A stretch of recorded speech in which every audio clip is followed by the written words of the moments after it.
2025 भर्तियों का वर्ष आज ही सुनिश्चित करें अपना सिलेक्शन और डाउनलोड करें तैयारी कर लो ऐप। नमस्कार, एजुकेशन नगरी में आपका स्वागत है और मैं हूं आपके साथ विनीत। राजस्थान का बेरोजगार और युवा परेशान है सिस्टम से। आज हम भर्ती से रिलेटेड बात नहीं करने वाले, लेकिन ये जो बात है उसको सुन करके हर युवा, हर बेरोजगार, हर स्टूडेंट परेशान हो जाएगा। क्योंकि जिस तरीके से यूनिवर्सिटीज में अभ्यर्थियों के साथ में व्यवहार होता है, जिस तरीके से जो काम उनको करवाना होता है, पढ़ाई करनी होती है, वो नहीं होती। हमारे साथ मौजूद है पीएचडी का स्टूडेंट है, जितिन नाम है, लेकिन उनको अपना पर्यवेक्षक चेंज करना था, लेकिन 8 महीने हो गए, कोई जवाब नहीं आ रहा। विभाग में पूरा मामला अटका हुआ है। राज्यपाल से लेटर आने के बावजूद भी यूनिवर्सिटी की तरफ से कोई भी कार्रवाई नहीं की जा रही। तो जितिन, बताइए कि किस तरीके से आप परेशान हो रहे हैं। 8 महीने हो गए, आपका पर्यवेक्षक तक नहीं बदला जा रहा, जबकि पहले भी कई पर्यवेक्षक बदले गए हैं। तो पूरा घटनाक्रम बताइए कि किस तरीके से आप काफी समय से परेशान हो रहे हैं, जिस तरीके से। मेरा नाम जितिन है और मैं भौतिक शास्त्र विभाग राजस्थान विश्वविद्यालय का पीएचडी का स्टूडेंट हूँ। और मैंने क्या है कि 2024 जून में पीएचडी में एडमिशन लिया था। उसके बाद में मेरा जो फील्ड का इंटरेस्ट है सब्जेक्ट में, वो कंडेंस मैटर फिजिक्स में था। तो मैंने सुपरवाइजर परिवर्तन के लिए मेरे करंट सुपरवाइजर से रिक्वेस्ट की, तो उन्होंने मुझे तुरंत 17 दिसंबर 2024 को एनओसी प्रदान कर दी कि आप चेंज कर लीजिए, कोई दिक्कत नहीं है। उसके बाद फरवरी में मेरे को 18 फरवरी को दूसरे सुपरवाइजर ने कंसर्ट दे दी कि आप मेरे पास रिसर्च कर सकते हैं, मुझे कोई आपत्ति नहीं है। फिर 20 फरवरी को मैंने विभाग में एचओडी को संबोधित करते हुए एप्लीकेशन दी कि मेरा सुपरवाइजर परिवर्तन कर दिया जाए, सभी जो आवश्यक दस्तावेज होते हैं उनके साथ। लेकिन उसके बाद क्या हुआ कि इससे पूर्व हमारे विभाग में 8-10 हुए हैं। फिर मैंने सोचा कि हो जाएगा, क्योंकि जो ये प्रोसेस है उसमें लास्ट में एचओडी है, वो एक मीटिंग बुलाते हैं, उसमें अप्रूव कर देते हैं जब सारे डॉक्यूमेंट्स होते हैं। फिर जब नहीं हुआ तो मैंने फिर से एक रिमाइंडर दिया। फिर जब उसका भी जवाब नहीं आया तो मैंने जो 27 मार्च को है, जो वीसी महोदय और रजिस्ट्रार महोदय को संबोधित करते हुए एप्लीकेशन दी, उसकी एक प्रतिलिपि राजभवन भेजी माननीय राज्यपाल महोदय को।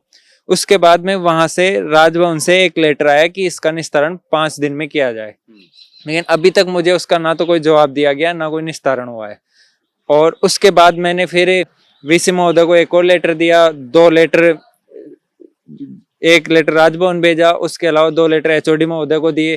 फिर मैंने सभी साक्ष्यों के साथ ये भी बताया कि जो इससे पूर्व हुए हैं उनका भी मैंने एचओडी सर को अवगत कराया कि जैसे 14 जुलाई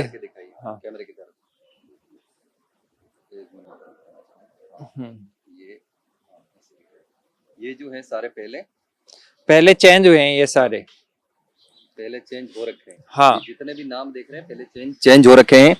ये सीधा सा मामला है, एक प्रकरण है सारे के सारे। और कोई 14 जुलाई 23, कोई 5 फरवरी 24 को ऐसे चेंज हुए हैं, सेम के सेम मेरे जैसे प्रकरण है। फिर भी एचओडी सर कह रहे हैं कि मैं तेरा नहीं करूंगा क्योंकि मुझे ठीक नहीं लग रहा। बस नियमों के अनुसार भी है, जो नोटिफिकेशन 24 है उसके 13.12 क्लोज है, उसके अंदर बाकायदा ये लिखा हुआ है हमारा एडमिशन हुआ है कि आप सुपरवाइजर परिवर्तन कर सकते हैं। उसकी प्रति भी मैंने विभाग में दे रखी है, लेकिन वो कह रहे हैं कि मेरी इच्छा नहीं है तो मैं चेंज नहीं करूंगा।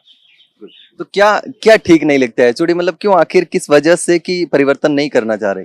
मतलब पर्सनली दुश्मनी है या कोई रीजन है? क्या तो मेरे गुरुजी रहे हुए हैं, मैं तो उनसे एमएससी में पढ़ा हुआ हूँ, मैं तो उनकी आज भी रेस्पेक्ट करता हूँ। मुझे समझ नहीं आ रहा कि वो जानबूझ के क्यों अटका रहे हैं।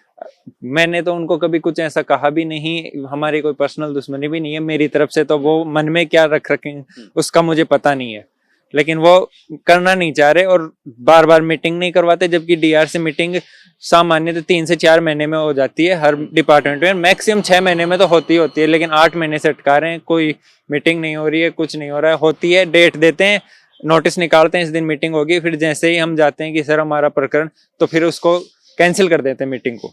फिर डेट देते हैं, फिर हम कहते हैं हमारा प्रकरण, हमारे जाते कैंसिल कर देते हैं मीटिंग को। मतलब ना मीटिंग करवा रहे हैं, ना हमारा प्रकरण सोल्व कर रहे हैं। अभी जिस प्रोफेसर के अंडर आप पीएचडी कर रहे हैं उसको कोई दिक्कत नहीं, उसकी तरफ से परमिशन मिल गई, सारी आगे से सारा एचओडी और वीसी लेवल तक मामला अटका हुआ है। मेन तो एचओडी लेवल पे अटका हुआ है, क्योंकि एचओडी सर जब तक मीटिंग बुला के उस पर अप्रूव नहीं करेंगे तब तक वो मैटर वहां से आगे नहीं जा सकता, और उनके अप्रूव करते ही काम हो जाएगा, वही अटका रहे हैं पूरे काम को। तब एचओडी से अगर अप्रूव हो जाता है तो फिर पूरा काम हो जाएगा, हाँ। दिक्कत नहीं आएगी। कोई दिक्कत नहीं आएगी। बिल्कुल। तो जिस तरीके से आपने समझा कि ये पूरा मामला है, मैं आपको सिंपल लैंग्वेज में समझा देता हूं कि जितिन जो है वो पीएचडी कर रहा है।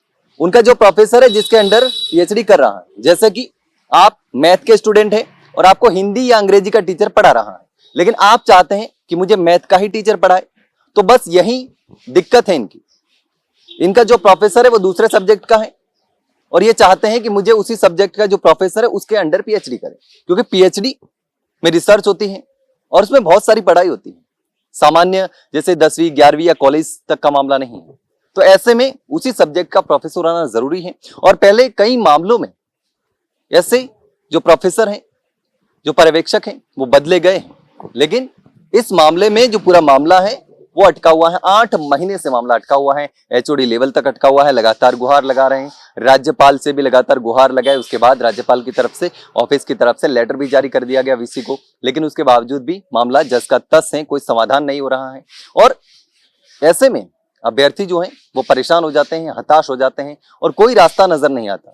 बाद में कहते हैं कि स्टूडेंट ने कोई ऐसा कदम उठा लिया जो उसको नहीं करना चाहिए था। लेकिन जब इस तरीके से परेशान किया जाता है, टॉर्चर किया जाता है, मानसिक रूप से प्रताड़ित किया जाता है, तो फिर उनके सामने कोई रास्ता नहीं बचता है। लेकिन अब इस पूरे केस को लेकर के आप क्या सोचते हैं? आखिर कौन इस मामले में गलत है और क्यों ऐसी चीजें होती हैं? क्यों आखिर अभ्यर्थियों को, स्टूडेंटों को, बेरोजगारों को, युवाओं को इस तरीके से टॉर्चर किया जाता है, परेशान किया जाता है? आपको जो भी लगता हो कमेंट सेक्शन में कमेंट करके जरूर बताना। वहीं अगर जानकारी अच्छी लगी हो तो वीडियो को लाइक और शेयर जरूर कर रहा, चैनल को सब्सक्राइब करना ना भूलें। फिलहाल के लिए इतना ही, जल्द मिलते हैं एक नई जानकारी के साथ, तब तक के लिए नमस्कार।